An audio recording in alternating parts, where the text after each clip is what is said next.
फरहान साहब खुशामदीद कहते हैं आपको प्रोग्राम में।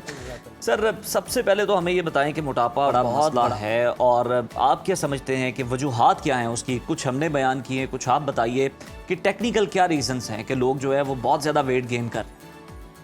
औज़ु बिल्लाहि मिनश शैतानिर रजीम बिस्मिल्लाहिर रहमानिर रहीम मिन हमज़िही व नफ़्ख़िही व नफ़्सी। इस जो आपने बात बड़ी ज़बरदस्त की कि मोटापा जो है बहुत सारी बीमारियों की जड़ है। अगर आप डायबिटीज़ लगाएं, शुगर लगाएं या इसके अलावा लिवर का फैटी हो जाना, ये सरासर या पित्ते के अंदर पत्तियों का पैदा हो जाना, ये सारी मोटापे से बीमारी लगती है।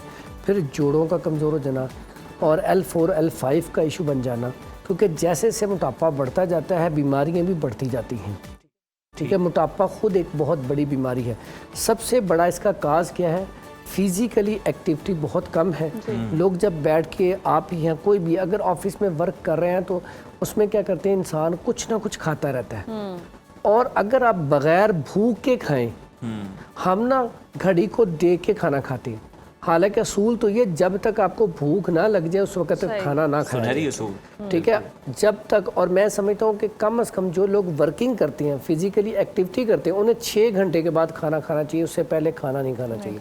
बल्कि बाज़-औक़ात ऐसे पेशेंट आते हैं कि हमें ना खट्टे डकार आती हैं, खाना ऊपर की तरफ आता है, तो इसका मतलब होता है कि खाना अच्छे तरीके से डाइजेस्ट नहीं हो रहा। जैसे बच्चे होते हैं, छोटे बच्चे दूध उलट देते हैं, उसकी भी बुनियादी वजह क्या होती है कि माएँ क्या करती हैं, हर थोड़ी देर के बाद जैसे ही बच्चा रोया फीड करवा दिया, जैसे बच्चा रोया फीड करवा दिया।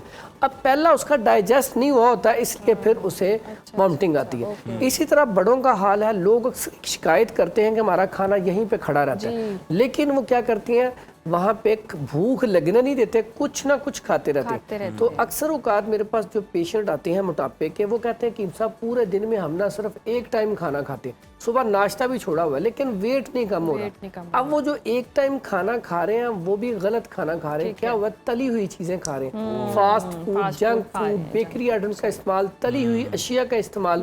अब देखिए, आप जितना मीठा इस्तेमाल करेंगे, सिर्फ चीनी छोड़ देना मोटापे वाला मर्द, तो उसका तकरीबन 50% उससे फ़र्क पड़ जाता है मोटापे में।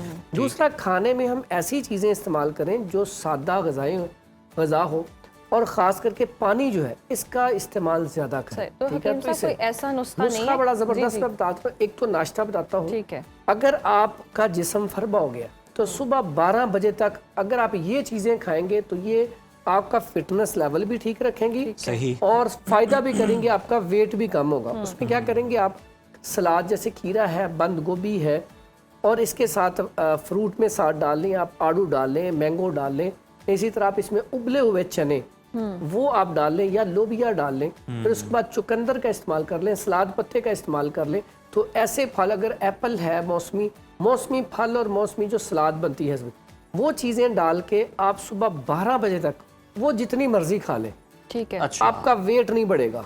ठीक है, कैलोरीज भी पूरी होंगी, वेट भी नहीं बढ़ेगा। ठीक है, तो ये वाला अगर नाश्ता इस्तेमाल आप करना शुरू कर दें तो आपका वेट भी कम होगा और आपके अंदर कमजोरी भी नहीं आएगी। अक्सर लोग वेट कम करने के चक्कर में क्या होता है, बाद में चक्कर आना शुरू होते हैं, कमजोरी हो जाती है, नकाहत हो जाती है, फिर चला नहीं जाता। सबसे बड़ा मसला ये है कि आप फैट लॉस के चक्कर में मसल लॉस कर लेते हैं, वो मसल जिसने आपको बुढ़ापे में भी सहारा दे। इसीलिए ये जो मैंने आपको बताया ना, ये वाला अगर सलाद इस्तेमाल किया जाए तो मसल्स भी आपके बिल्कुल ठीक है। उसके बाद अगर आप नुस्खा इस्तेमाल करना चाहें, बड़ा सादा सा नुस्खा, आम चीज़ है।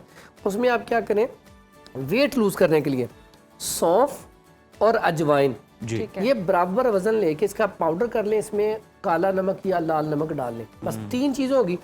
ये चुटकी दिन में 3-4 मरतबा इस्तेमाल कर लिया करें, 5 दफ़ा भी एक चुटकी, ज़्यादा नहीं।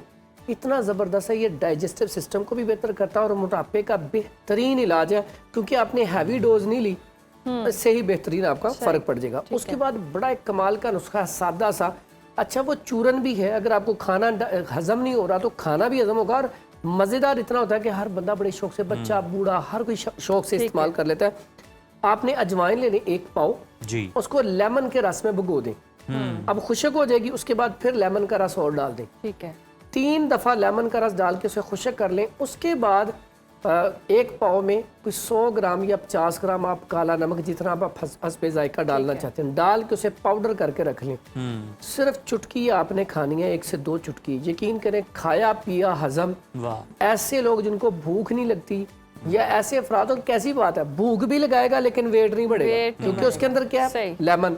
लेमन क्या करेगा, और ये कैसा है, विटामिन डी भी और सी भी दोनों इसके अंदर आ गए, तो आपका विटामिन डी भी पूरा हो रहा है, सी भी पूरा हो रहा है, और इससे क्या होगा, आपका वेट भी कम होगा, एनर्जी लेवल आपका कम नहीं होगा, ब्लड प्रेशर भी आपका कंट्रोल में रहेगा। तो ये वाला नुस्खा भी इसमें बड़ा सादा है। अच्छा हकीम साहब, हम देखते हैं जब खवातीन प्रेग्नेंट होती हैं, प्रेगनेंसी के बाद जो फैट होता है, पेट की चर्बी खास तौर पर, वो कम नहीं होती है, बड़े जतन करती हैं, डाइट भी कर लेंगी, एक्सरसाइज भी कर लेंगी, तो प्रेगनेंसी के बाद वजन कम कैसे किया? अच्छा, ये बड़ा ज़बरदस्त सवाल है, और बहुत सारी मेरी बेटियां बहनें प्रेगनेंसी के बाद ही मोटी होती हैं जी। उसकी वजह क्या होता है, एक तो अक्सर औकात आजकल तो ये ट्रेंड बन चुका है कि सिजेरियन, तो सिजेरियन के बाद क्या होता है कि ऐसी जो एंटीबायोटिक इस्तेमाल करवाई जाती हैं, उससे मोटापा, कॉन्स्टिपेशन हो जाती है। कब जब कॉन्स्टिपेशन हो जाती है तो अक्सर औकात उसी दौरान पाइल्स भी हो जाती है जी। और ये होती वक्ती है, लेकिन ये खुराक की दवाइयों की वजह से होती है। यहाँ पे एक तो अगर ये अर्क इस्तेमाल कर लिए जाए, मेरा नहीं ख्याल कि कभी भी वेट आपका बढ़ेगा, आप स्लिम स्मार्ट रहेंगी, पेट की चर्बी बिल्कुल भी नहीं बढ़ेगी, अगर बढ़ी है तो फौरी तौर पे कंट्रोल हो जाएगी। उसमें ये बड़ा ज़बरदस्त नुस्खा है, और ये काफ़ी दफ़ा मैंने बयान भी किया और बड़ा लोग इसको पसंद किया लोगों ने। अर्के ज़ीरा ले लें, ठीक है, अर्के ज़ीरा, अर्के मको ले लें, अर्के सौंफ ले लें, ये 3 अर्क लेके इसको मिक्स करके आधा कप और आधा कप इसमें पानी का मिला लें, सुबह नहार पी लिया करें, कोई साइड इफेक्ट नहीं है, बिल्कुल भी चर्बी भी नहीं बढ़ेगी। तो इक्वल क्वांटिटी में मिक्स करें। हाँ, ये तीनों बनाना भी आसान है। हाँ जी, देखिए ना, आपने आधा कप तीनों मिला के और आधा कप ताज़ा पानी या नीम गर्म पानी हो, ठीक है, तो ये अर्क अगर इस्तेमाल किए जाए तीनों, तो अल्लाह के हुक्म से, लेकिन अर्क अच्छी क्वालिटी की हो। अब हम तो अपने अर्क जो बनाते हैं वो देते हैं पेशेंट को, लेकिन आप किसी भी अच्छी कंपनी के ले लें तो ये इस्तेमाल करेंगे तो इससे वेट बढ़ेगा ही नहीं, मुमकिन ही नहीं। उसके बाद अगर इसी दौरान आप ये सादा सा सफ़ूफ बना कर रख लें तो ये भी इस्तेमाल कर सकते हैं। वो सादा सा सफ़ूफ, उसमें भी सिर्फ पुदीना है, अजवाइन है और सौंफ है, 3 चीज़ें ये आपने इस्तेमाल करनी है। इसमें एक सब्ज़ इलायची थोड़ी सी ऐड कर लें।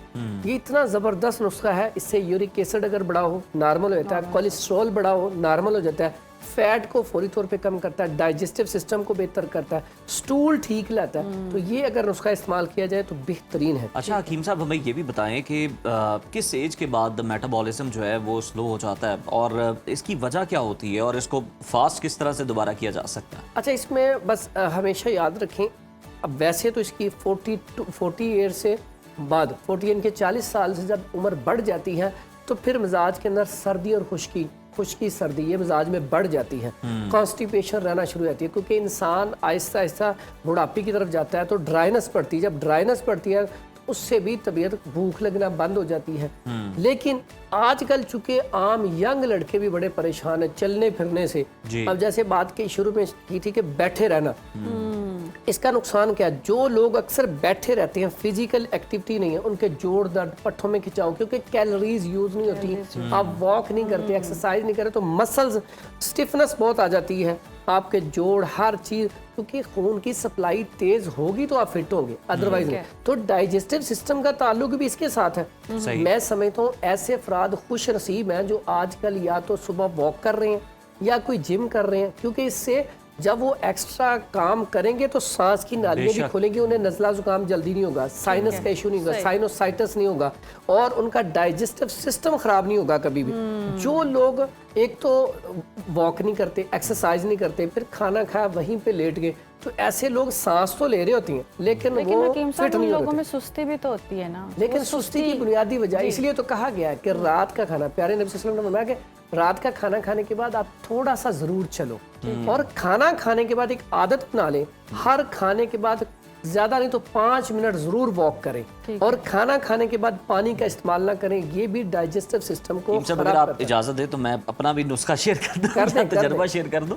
ये जो लोग ज्यादा जिम वगैरह करते हैं, एक्सरसाइज करते हैं, लोग ये समझते हैं, जो नहीं जाते वो समझते हैं कि शायद ये लोग थक जाते हैं, इसके बाद ये किसी जोगे नहीं रहते, हालांकि वो ज्यादा एक्टिव हो जाते हैं। उसके बाद आप चाहे उनसे जितना मर्जी काम करवा लें, अच्छा, ये ब्लड सर्कुलेशन उनकी जब तेज होती है तो वो बहुत एक्टिव होते हैं। कभी भी देखें, हम अगर खाने की बात करें, एक मजदूर 4 रोटियां खा के मजदूरी करके दोपहर को फिर 4 रोटियां खा जाता है, और हम देख रहे होते हैं कि हमने एक खाई है, हमारी पूरे दिन वही हजम नहीं हो रही। मकसद क्या है यहाँ पे, जो लोग आज भी मेरे मतलब पे भी सबसे कम जो पेशेंट आता है ऐसा होता है जो मजदूर तबका है या जो जिम करता है या ऐसा बंदा जो फिजिकली एक्टिविटी क्रिकेट फुटबॉल या तो हॉकी हकीम कोई साहब ना कोई कोई गेम ऐसा नुस्खा नहीं है कि जिम ना करें, एक्सरसाइज ना करें, कोई फक्की खा लें और हजम हो जाए? हाँ, ऐसा नुस्खा मैं आपको दे देता हूँ, लेकिन आखिर कब तक? कब तक? अगर हम जो है ना आंतों का काम, जो हमारा दांतों का काम था ना, वो आंतों से लेते रहेंगे। हम क्या करते हैं, खा पी के ना, बड़ा जुमला। खा पी के असल में तो हमारा खाने की रूटीन भी सही नहीं नहीं है। ना। आप पानी पीना है, 1 गिलास पानी लिए, ये एक ऐसा नुस्खा बता रहा हूँ बगैर किसी डाइट के, बगैर किसी खाने के, मुफ्त में आज हकीम नुस्खा। साहब मेहरबान हो गए हैं। अच्छा, सादा 1 गिलास पानी ले नीम गर्म, उसके 3 हिस्से कर लेंगे। एक हिस्से के आपने कम से कम 20-22 सिप लेने, जैसे चूस के पानी पीता है ना बंदा, ठीक है। उससे क्या होगा, पहली दफा जब आपने पहला हिस्सा पीना है ना, तो आपको सांस चढ़ जाएगा। दूसरे हिस्से में और सांस, क्योंकि ये आपकी एक्सरसाइज हो रही एक्सरसाइज है। तीसरा जब आप पियेंगे ना, तो आपको अच्छी तरह सांस चढ़ जाएगा। जब ये आप 2-3 दिन अमल करेंगे ना, फिर सांस चढ़ना बंद हो जाएगा। आप 1 महीना करके देखें, 5 से 8 किलो वजन, और खास करके इन महीनों में अच्छा, आप पानी गर्म हो, रूम टेम्परेचर हो? हाँ, रूम टेम्परेचर पी ले। अच्छा, नो लेकिन तरीका ये है कि उसको सिप ले लेके पीना है, ताकि आपके अंदर की एक्सरसाइज हो। अच्छा हकीम साहब, वैसे आप बड़े स्मार्ट है, पहले आपने फकियों पे रखा, बाद में आपने गोल्डन नुस्खा बताया। हाँ, एंड पे बताया ना, देखिए असल प्रोडक्ट एंड पे निकाला है। एक सादा सा नुस्खा और बताता हूँ, जी, जरा। ये भी सस्ता सा है। ठीक है। आम ये आजकल पुदीना मिल जाता है। पुदीना, सिर्फ सादा पुदीना लें, इसका जो शानदार एक होता है कहवा, इसका बनाना है जो शानदार। रात को 1 गट्टी ले लें, 1 गिलास गर्म पानी में रखें और डाल के ना उसे उबालें। ठीक है। उबालने के बाद जब आधा रह जाए, इसे जो शानदार कहते हैं कि उसे उड़ाना, आधा रह जाना। जब आधा रह जाए तो इसमें गुड़ या शहद ये मिला के, अगर लेमन निचोड़ना चाहें 2-4, ये पीना शुरू कर दें। एक तो आपको कॉन्स्टिपेशन नहीं होगी, पाइल्स नहीं होगी, आपके फैट नहीं जमेगी, आपका लिवर फैटी नहीं होगा, आपका यूरिक एसिड नहीं बढ़ेगा, आपको शुगर नहीं होगी इंशाल्लाह, क्योंकि मोटापा ही इन सब का सबब है। ये इंसान को मोटा जो और है मजा ना, लेना है तो और इसकी सस्ता सा चटनी नुस्खा। बना के, दही में डाल के, जायदा बना के अच्छा खाएं। हकीम साहब, वैसे आपके नुस्खे सुन के ना पता नहीं आज मैं हेल्दी फील कर रही हूँ। अपनाए नहीं है, लेकिन अपना ले तो पता नहीं कितना ही जबरदस्त। देखिए मैं तो खाऊंगा ही ग्रीन। बहुत शुक्रिया आपके वक्त का, और वाकई आज पता नहीं एनर्जी ऐसी है, जो नुस्खा सुन रही हूँ हेल्दी फील कर रही हूँ। और यकीनन आपको भी सुनकर अच्छा लगा होगा। अपने घर में आपने ट्राई करना है और मोटापे को दूर भगाना है, मोटापे को पास, सुस्ती को भी दूर भगाना है। पहली तो बात ये है, एनर्जेटिक रहें, हेल्दी खाएं और जंक फूड को अवॉइड करें।